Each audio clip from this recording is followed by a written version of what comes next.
May namuuling tensyon sa Senado sa pag-walkout ng minority senators sa gitna ng sesyon ngayong araw. Tinututulan ng minority member Ping Lacson ng pag-amyenda sa Senate rules para makalahok sa sesyon ng isang senador via teleconferencing. Nidefer na raw kasi ang issue sa Committee on Rules kaya dapat doon ito talakayin. Pero sabi ng Senate Majority, kabilang na si Senate President Alan Peter Cayetano, pinapayagan sa rules na talakayin ng motion sa floor habang nagsesesyon. Sinegundahan ito ni Senator Rodante Marcoleta na nagmosyon ng amendment. Nang sabihin ni Cayetano na pagbotohan ng issue, hindi pumayag ang Senate Minority na mas kakaunti ang bilang.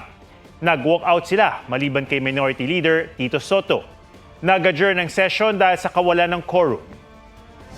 So makikita nyo yung bagong technology at dahil sa ito'y dala na rin ang panahon, hindi namin ito yung nire-railroad. Kung maalala ninyo, May 11 pa, minotion ko na yun. This is a travesty of our rule. Hindi kami papayag sa mga Pinagpipilitan nila para makaboto yung mga yun na makukulong.